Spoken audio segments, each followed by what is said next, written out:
Talks. This is your boy Dex, and this week in anime, um, we got One Piece, episode 1006. We got Demon Slayer, episode 7, and also this week I started watching ReZero, and I think I'm on like episode 5, so I'll give my thoughts on that as well.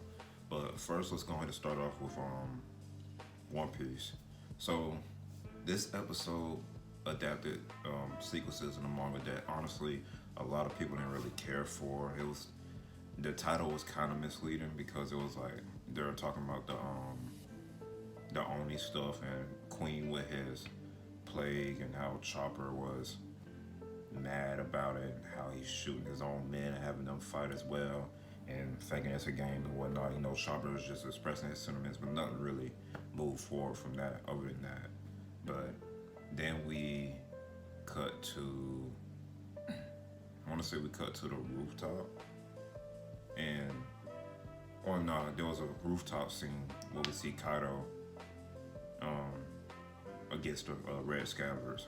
Kiku had just got her arm cut off, and now she's getting it. And with what's his name, Kinemon, he uses his fire sword to solder the wound, which is totally how that would probably have to happen, seeing as that if they would have left it like it was, it would just bled continually.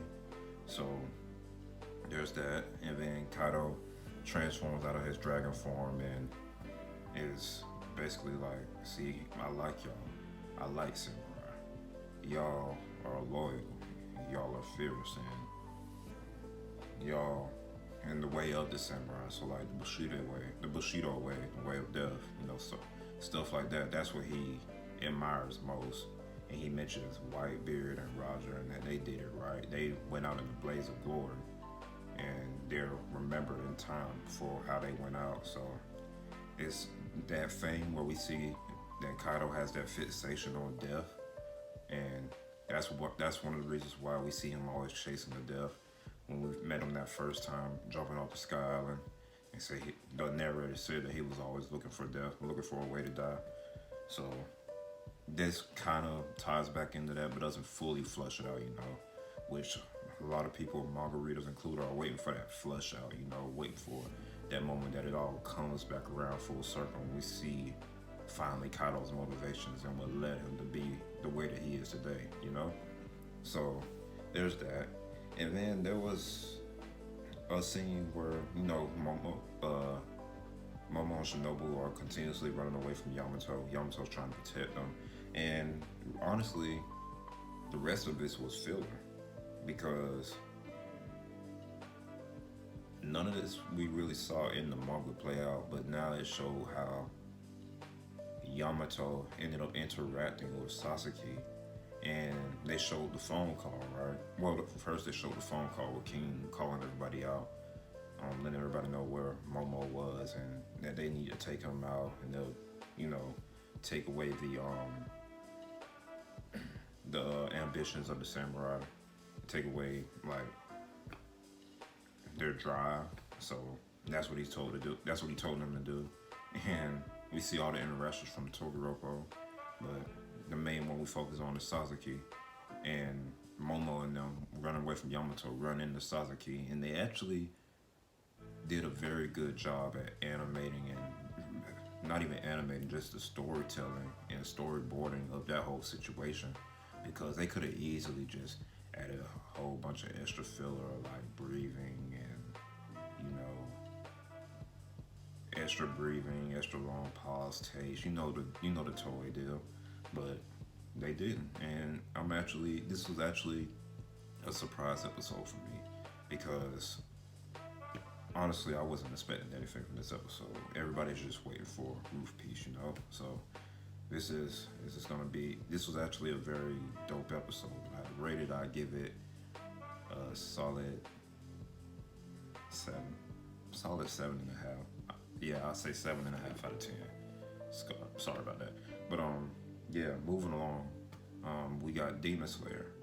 Now, Demon Slayer, we pick right up where we left off with Nezuko having gone through her transformation, and you know, she's just maliciously beating the crap out of Daki, and Daki can't do nothing to retaliate.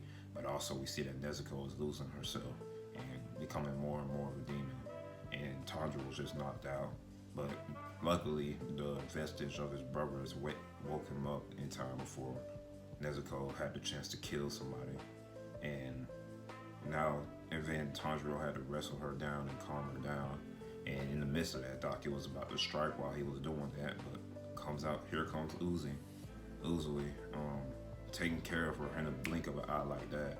And that was just a very, very dope moment. Just seeing him come in, slash her neck like it was nothing, and then just talk to Tanjiro with her standing behind his back like that. I was like, that's disrespect, first of all. And second of all, this dude was just cold. And then Tanjiro and Nezuko ends up kicking him off out of the building, and Tanjiro has that moment to, calm her down, which was a really dope moment. And then we cut back to Uzui, and he's realizing that even though he cut Daki's head off, she's not disintegrating.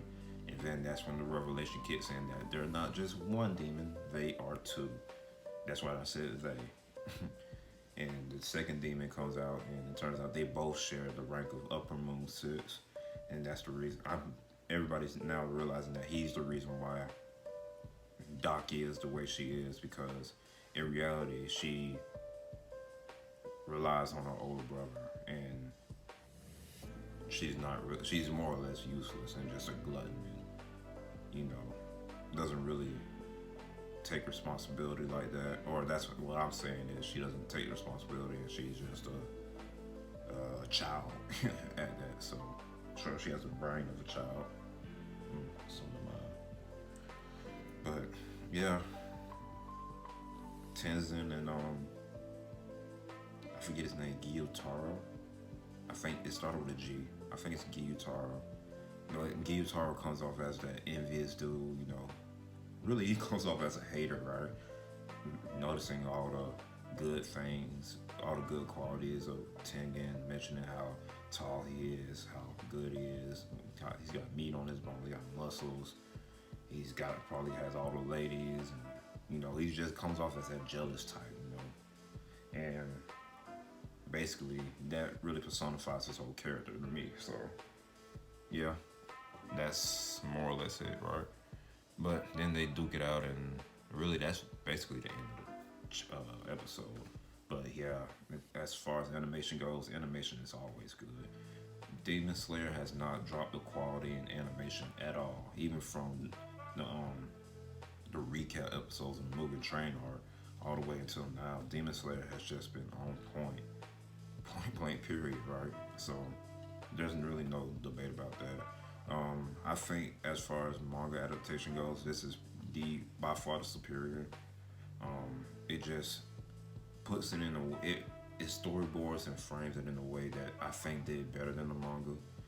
And honestly, if I hadn't reread the manga, especially with those chapters, I wouldn't have followed what they were doing, because I think that the anime just did a better job of sequencing events and just putting things together in spots and adding memories to certain areas that will flesh out each character. So what can I say? Demon Slayer was fire this week, as usual.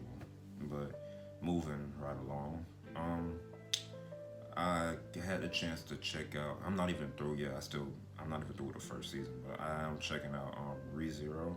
I've been meaning to check this out for a minute now, and I've been hearing a lot of good things, a lot of bad things, a lot of things where it put people off. And first off, the main character, Subaru, he's a I don't know what you would call it, but he's not an ambitious character. He settles a lot, and I think that's probably one of the main things that I hear a lot of people complain about, is that Subaru is just a settler, and he'll settle for things instead of being ambitious, which I can see why a lot of people don't like him. But I've also known a lot of people that would had have settled for things and might have been off for the better, but who's to say? I mean, a lot of people are different, so you can't really, well, you can judge, but it's like you can't really judge from a place of superiority if you've never been in that position before. Dang, I'm kind of rambling. But anyways, besides the point, Subaru as a character, he's all right. I won't say he's the favorite, and I'm kind of still getting used to these characters. I won't say I have a particular character that I like or dislike. One thing I will say is that the twists and turns in this anime is actually really good. The throw offs and just second guessing everything, wondering when's this event gonna happen, when's this character gonna die, is he gonna die the same death again, how long is he gonna be stuck in this loop, stuff like that. So I'm thinking that story part, that story element is actually really dope. But also, one thing I will say is the way that they I can't think of it for the death of me, but the way that these characters act in certain situations, especially Subaru, you be like, dog, dude, man, what are you thinking? Why are you doing this? And then I'd be expecting the worst sometimes, because honestly, I be seeing Subaru as like, he's just not that guy. He tries to be that guy. He tries to stay positive, but he has he just be, sometimes he doesn't click with me. And I might just have to re-examine his character while I'm watching, maybe to see what his motive, why he does the things he does, because this is all just off the first take. So for some reason, Subaru just doesn't sit well with me. And honestly,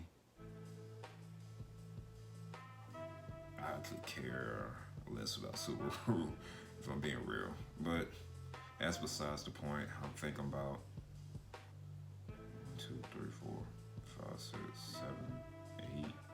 Thinking about 8 episodes in the first season. I still got a couple more episodes to go. I'm watching it on HBO Max. And so far it's been pretty good. I realized that the episodes that they have on HBO Max are 40 minutes long because they include 2 episodes into one, which is freaking great, but whatever. So with that, so far it's alright. It's not the greatest thing in the world, but it's not the worst. So we'll see how it goes after I finish season 1, and I'll give my review on that.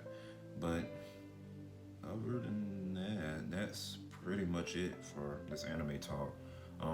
Let me know what y'all think of these for Demon Slayer, One Piece. What are your thoughts on those 2 episodes? Which one was your favorite? Probably the Demon Slayer, because it's just a hot topic right now, along with Attack on Titan. So we'll see about that.